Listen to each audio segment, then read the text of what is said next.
you know, in fitness circles, you keep hearing that you have to eliminate the rice. You have to eliminate no bread, no crackers, nothing, no pie, no pasta, nothing. It's just protein, complex carbs, and veggies and beans. But you can make your alternatives, huh? You know, I grate a cauliflower and turn it into rice, you know. You could buy the cauliflower rice, but I grate a cauliflower and turn it into rice. And I've seen somebody grate a carrot, like a lot of it, and she used it as rice. And I made sushi with that, the grated cauliflower. Wow. Yeah. After a while of practicing, you kind of get used to. So you don't have to feel bad. But I'm saying then you have to decide, are you trying to lose weight or are you trying to maintain weight? Are you already at a healthy weight? Right. And then if you have to have your rice, not more than a pot spoon because it's under carbohydrates. Right. Woo, a lot of good information here, Dr. Roslyn. I want to touch on something that you had in your article. You said in your article that nuts actually contribute to weight gain. And I actually thought that nuts were an option for a healthy snack. So what is it about nuts that make us gain weight? Yeah, thanks for that question. I should have specified peanuts. So for some, especially females or estrogen, the peanuts tend to cause a bit of weight gain. So all of that is in portions. So you can have like a handful. And what you could do is more stick to the almond nuts, walnuts, pecans, same seeds, sunflower seeds, pumpkin seeds. You have Brazil nuts, macadamia nuts, and you could mix them now with the same peanuts and bake them if you want. So you could have them just like that. And you sprinkle the chia seeds and the flax and you make a nice little kind of granola and something to snack on. Or you can even sprinkle it in your salad as well. So if you find, wow, this didn't fill me, sprinkle in the nuts and the seeds. All right. So I guess I have some things to add to when I go in the grocery. Yes, and you could try to find, I mean, at least in Trinidad, you all are so blessed because you have a lot of bulk producers that you could go to and buy things in bulk. Yes. Yeah, with your friends as well. Yeah. Yeah. Wow. Another thing you said in your article is vegan does not mean healthier. So first of all, explain, what is vegan, what constitutes vegan, and why is it healthier? Why is it not necessarily healthier? Yeah. So vegan, so you have strict vegan and you have not so strict. So the strict ones tend to stay off all animal products. So this includes dairy, cheese, even fish. They eliminate that from their diet. Now remember, a lot of these things, one, they have calcium. Two, that's protein. So you have to be careful that you try to have the protein back in your diet, which is kind of difficult. So I guess some of them would probably buy protein supplements or powders, peanut butter as well, and they would focus on the legumes, like same body and your beans, right? But if they're not so strict vegans, they would have their egg, they would have their fish, they might not have chicken. But it doesn't necessarily mean that you are healthier because fish is a common source of healthy oil, right? Turkey, the white meat, the chicken. So they often associate red meat with cancer, right? So that would be like your pork. So I'm saying you could limit those things to once a month. You don't have to have beef every day. You could have your chicken, your fish. You don't necessarily have to have meat. But what I'm saying is that does not necessarily equate to a healthier lifestyle unless you have recognized that probably some people say depending on where they get their chicken, if they have hormones, they tend to gain weight. Things come up on their skin. So you again can experiment because I've seen your dietitian experiment with persons, probably the low carb might not be working. And there might be things on their skin or pimples. So the dermatologist might say, okay, come off of the chicken unless you're growing your own chicken, you have your own chicken, right? So that's where that comes in.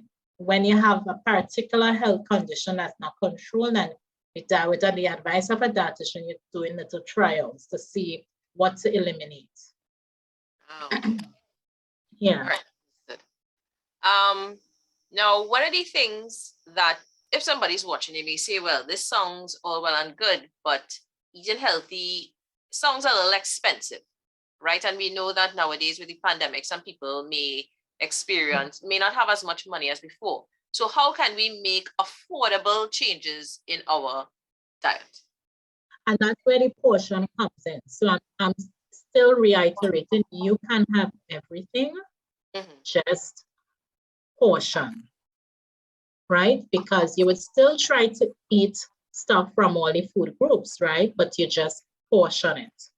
And of course, there are different alternatives. You don't have to go and buy almond flour and coconut flour and cauliflower rice. I make those things. But even before I started making those things, my main diet was a lot of melangen, a lot of body, fish, things. You could go to the market, you could plant the things. Even if you rent, you can plant some of these things in a pot. I do a lot of pot planting. Again, you have friends, you all could decide, well, I would plant the tomato, I would use the melangen. If it's spaces right. You and you can't really do that. But again, I'm saying there are alternatives. So you don't have to go and be buying any diet drinks. You can make your own flavored drinks. So a lot of times, sometimes I would boil cherry and just have like flavored water. I might put cucumbers in it. I might put a little melon, put a little 5-finger and have flavored water. So you don't have to go and buy any diet drinks. I decide, okay, when I'm buying the tea bags, I try to buy the ones without added sugar. And of course, when I talk about sugars, you know that the granulated sugar and the ungranulated sugars that we normally buy, they are still very inflammatory. So you can choose to buy a little packets of stevia, or you could choose to sweeten things with cinnamon. Even bay leaf has a nice flavor. So again, you experiment. You could season your meats with put a little lime on the broccoli and lime juice, and you know, all of these things. You could have lemon water. So a lot of little alternatives. You see, so you have to approach this seriously and in an organized manner. It can't be unplanned. So you sit on a Sunday and you decide what I'm going to have. And I just prepare it. And you read up, the internet is free most times. I mean, it's something that comes in your package anyway. And you could read up on alternatives. You don't have to go off on coconut sugar and agave and honey. I don't do all of those things, right? I buy little packets of stevia and I use a lot of cinnamon. I've always loved cinnamon, and I sweeten stuff with that. Of course, when you have children, so you end up eating from their things. So I try to really watch my portions. The portion is really what I want persons to take away, right? And you could snack during the day. We talked about nuts. You know, sometimes I snack on okra. I would just saute it and okay.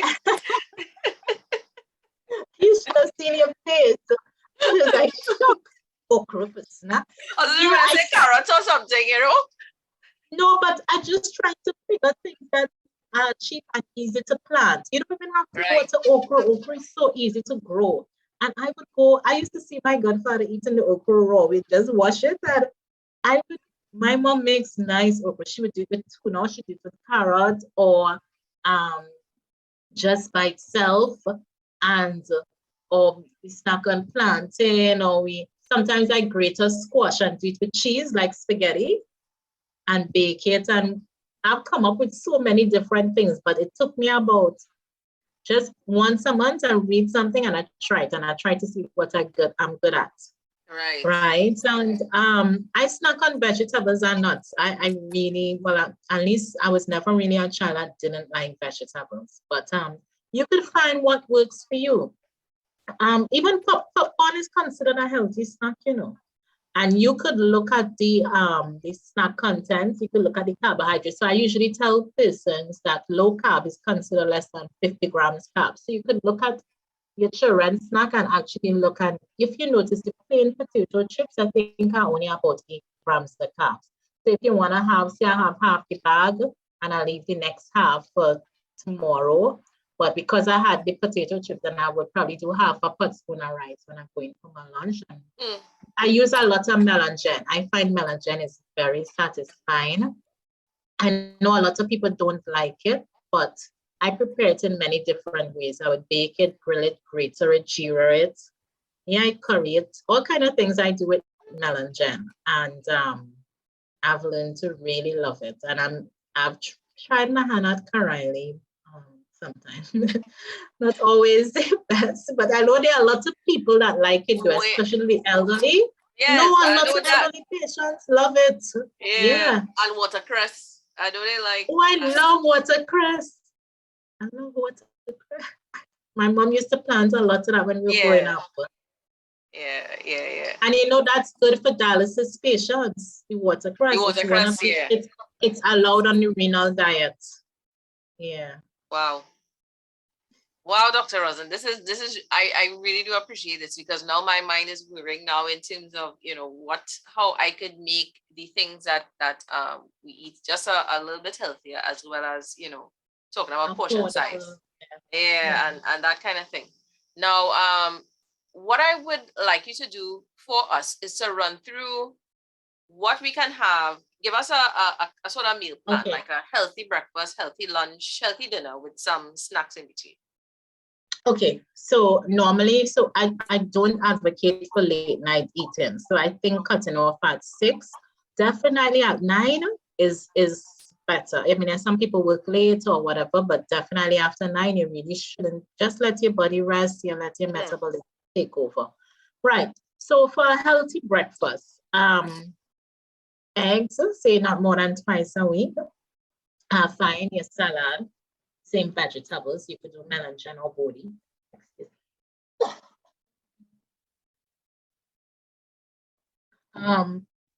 Oats. Now remember, the oats are starchy, right? So you want not to have more than a cup of oats. When I say a cup, I'm talking about a measuring cup. Right. Of course, you can add variety to this. You can put in same seeds, chia seeds, flax seeds, pumpkin seeds, sunflower seeds, right? You sprinkle that in.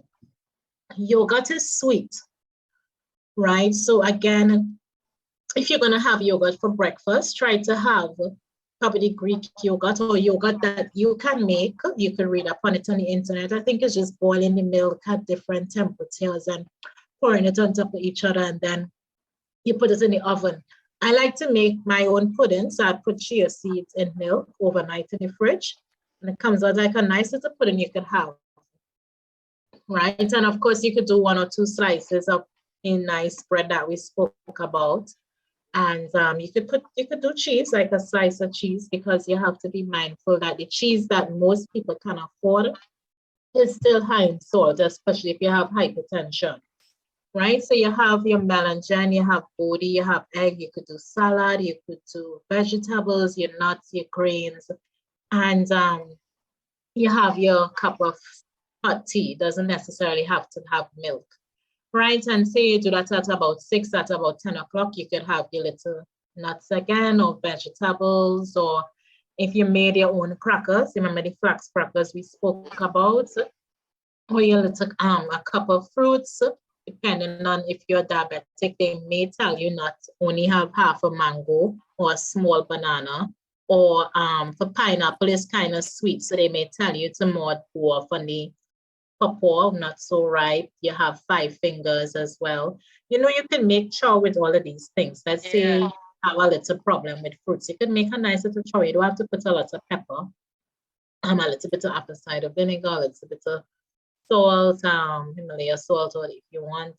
And then you have your lunch. We spoke about a healthy plate and different alternatives. And we spoke about those vegetables that provide more satiety, like your melangen. Right, and then in the afternoon, about 3 o'clock again, you could have your nuts, and then 6 with a dinner. Now, some people might necessarily decide that they want to have the heavier meal at dinner. So do I expect you to have a heavy meal at lunch and then come back in the afternoon and have a heavy meal? If it's just a simple meal, it would be same breakfast alternatives. Now, I just want to just mention briefly, there are some persons that do intermittent fasting because they probably are overweight and they find it hard to maintain a healthy weight, or they are diabetic, or they're trying to achieve some kind of weight loss. And usually those persons would eat between, say, like 12 and 9 or 1 and 9. Of course, you want to keep hydrated if you're doing that and have your tea on mornings. And some people do a time period within which they eat, which is pretty fine. But it's not like if you get up and you fast, you still keep hydrated. I often tell persons when you're doing those sort of things, make sure you're taking a good multivitamin, because with some of those diets, you're not having a lot of fruits that we have available, but at least 5 fingers, I think, is one of those things on those diets. So generally what I would advocate is definitely persons eat at different times. Some persons wake up with nausea, an upset stomach. So I would just say stay away from late night eating, especially after 9 p.m. And eat to be satisfied, not to feel like you really can't move and you feel so nauseated. Eat when you're hungry. If you're somebody that you don't want to have fixed, it's okay to wait till you're hungry, right? But keep hydrated, especially during the in the dry season, right? So keep hydrated. And we spoke about drinks, flavored water, trying to stay away from the juice. Well, sweetened juice, not to and those things you could look up on the internet, look and see how much sugar should you be using to how much water. And you have essence as well. You know those things, the vanilla, the mixed essence, those things sweeten really well and give nice flavor, right? So all of those things. And this applies to children. The healthy plate portions, it applies to children as well. The WHO, World Health Organization, actually recommends daily fruits and vegetables, not either or. What is essential is your protein, your greens, green leaves. I didn't mention pak choy, bhaji, callaloo. All those things are good in part of that healthy plate on the half. And you can make nice smoothies with those things and sweeten with peanut butter and cinnamon, or your carrots with sweeten it as well. You're putting a little turmeric for a nice tang. So those could be even meal replacements on mornings or smoothie, right? But you're not trying to put sugar in it, right? So there are so many things, and I would advocate that you sit and write your ideas and what works.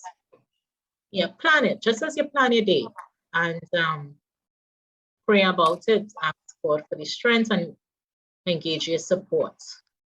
And you could engage your family as well, whoever you live with. It would be easier than trying to cook 2 sets of different things. You might end up doing that because not everybody would like managing or whatever, but you get your kids into that role. Yeah, wow. That sounds, that sounds doable, Dr. Roslyn. That sounds doable. Yeah. That sounds doable. I just want to shift a little bit in terms of, you would have spoken about renal patients and hypertension and so forth. So I guess these are some of the issues that you have to deal with regards to internal medicine. Yes, yes. If you could just explain to us in terms of, first of all, diabetes, what exactly is that, and is that something that we can prevent? Well, definitely.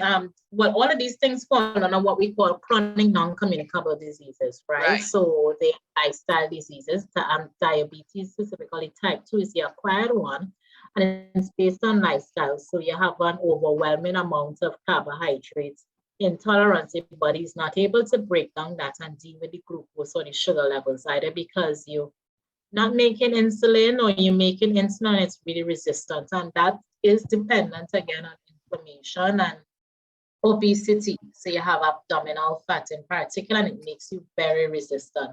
Hypertension is a silent killer, elevated blood pressures over 140/90. And of course, with these diseases, we do monitor their renal function, their kidney function, so we can look out for if they develop kidney failure at different stages, right? And with those things, It's preventable. Diet and exercise, healthy portion size. Exercise is planned activity outside of your regular activity. So you may say, I'm a teacher, I run up and down with those children when they go PE and I have to walk through the classroom and I have to walk down the step to get this from the principal's office. I walk back up, that is exercise, I'm active. But your body is used to that. No, but your body is used to that. So exercise is planned activity outside of your routine activity. Wow, Dr. Roslyn, wow. It is planned activity outside of your routine. We all want to maintain an active lifestyle. Nobody wants you to sit down at a desk all day pushing. Right. You're supposed to get up and walk. So you're supposed to have that baseline activity. Many people would tell me that they are cleaners and they are using the broom, but again, your body is used to that. And you remember, exercise de-stresses you too.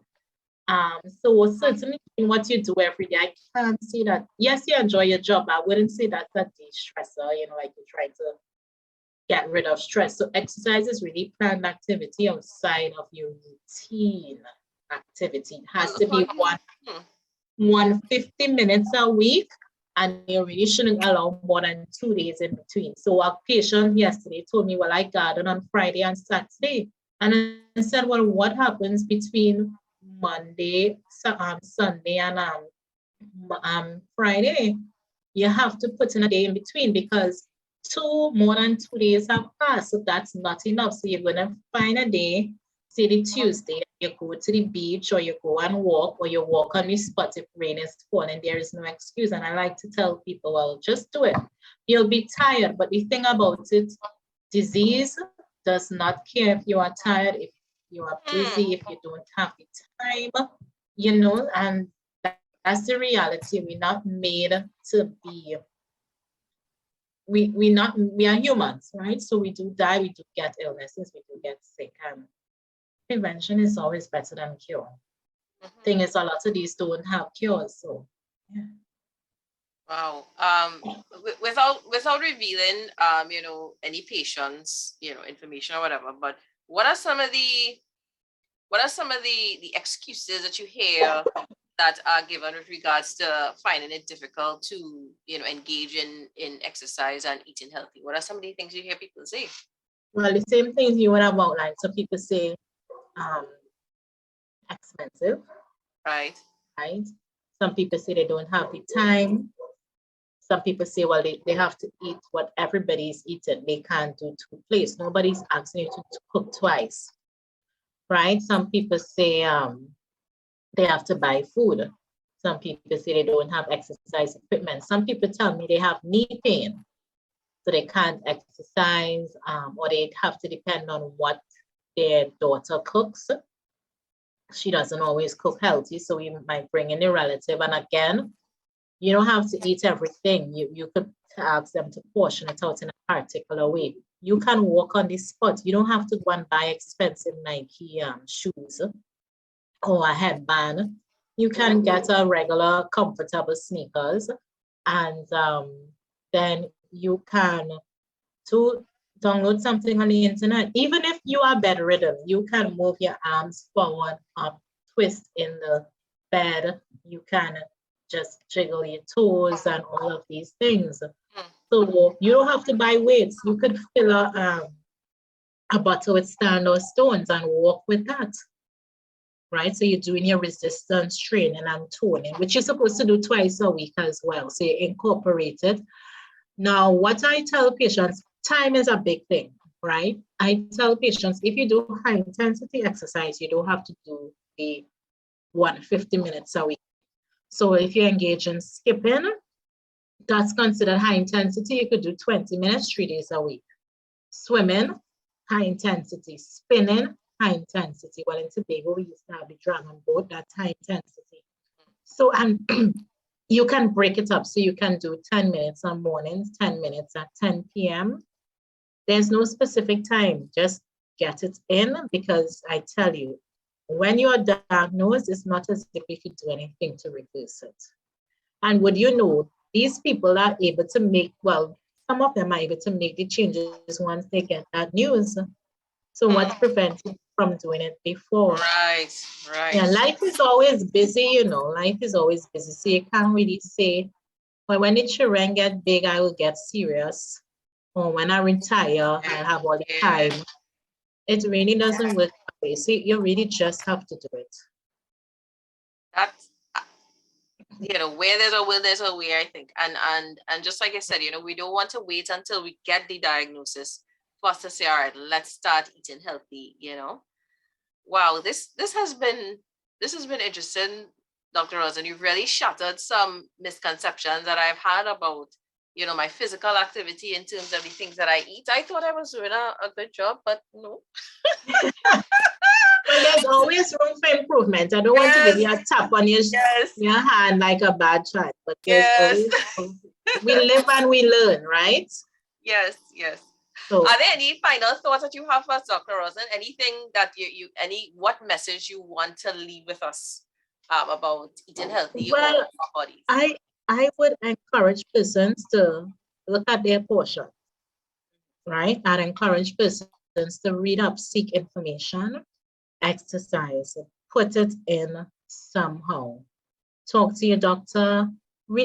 I mean, the internet now, you could basically type in a question and find, but look at reliable sources, things like WHO, CDC, the Mayo Clinic, Johns Hopkins.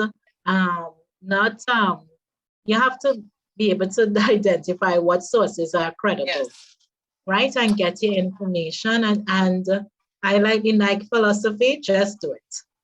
Yes, I like that. I like that. Perfect way to end. Thank you very much, Dr. Roslyn, for taking the time to chat and sharing this information. I really hope that, you know, those of us watching, we make these changes, we start making these changes so that, you know, less people come in by you, right? Well, so that yes. And we could just chat. We could chat when they come. Yeah. Exactly. Yeah. Because I think one of the things that that we were seeing with the COVID is that, you know, I keep hearing that we are unhealthy because of these comorbidities that keep cropping up with and a lot of times, Ayana, people don't know is when they come in with COVID is that they now realize they're diabetic, hypertensive, even kidney failure to the point that they need dialysis. So you have to know your numbers, right? And now the American College of Physicians is advocating that you start knowing your numbers from as low as age 30. The age keeps changing. So they used to say 50, then they said 45, then they said 40. They are saying now even age 30 to 35 and know your family history. So start doing your annual checks. You can go to a health center and do it. Just make an appointment. Do your annual check, your glucose, your blood pressure, your cholesterol. Yes. So as I said, I employ the philosophy, just do it. That's the Nike philosophy, just do it. Yes. So let's hope that this conversation leads to a healthier Trinidad and Tobago, or just healthier people, whoever's watching, wherever they're watching it, that make some healthy choices. So thank you very much. And some churches do it together. I've realized that some churches actually do it together. I saw something on the internet about walk with your pastor or walk with your priest. And so just do it. Yeah, I think maybe that's something that parishes we could start looking at. You know, fitness challenges. Like you said, maybe parishes could start growing vegetables. I don't know, something. Oh yeah. Yeah. So you have ideas. Yeah, and every parish has some kind of piece of land somewhere. We could start, but it's you know, true. we have to start. That is so true. Yeah. We get it easy, we get the lettuce and the thing and we distribute it, you know, something. We had to start somewhere because, you know, like I said, you know, people are learning about their comorbidities when they get COVID and, you know, or when it reaches to a point where they have to have dialysis or they have to take medicine to bring down their pressure and that kind of thing. And we really want to avoid that. We really want to avoid those things, you know, and what you are saying, Dr. Roslyn, it is doable. I mean, if you say 20 minutes, 10 minutes skipping in the morning, 10 minutes skipping in the evening, and how many times are we doing that? 3 times a week? Yeah, and listen, you just do it, and you would be surprised those 10 minutes finish so quickly. And you could download something on the internet and follow a channel on YouTube and just do it. Yeah. So it's within our power. It really, Captain Planet. I don't know if I agent myself, but Captain Planet says the power is yours. So we have to yes. we have to make the effort. I'm encouraged by this conversation, Dr. Roslyn. Thank you very, very much for sharing your expertise so willingly. No problem. It's happy, sir. And you know, I look forward to more conversations like this. This is really fabulous. No problem. Right, so welcome. So nice meeting you, and yes, nice meeting you too. Contact. Yes. Yes. So everyone, thank you so very much for watching. And remember, wear your mask, watch your distance, and wash your hands. Bye, everyone. All right. Take care.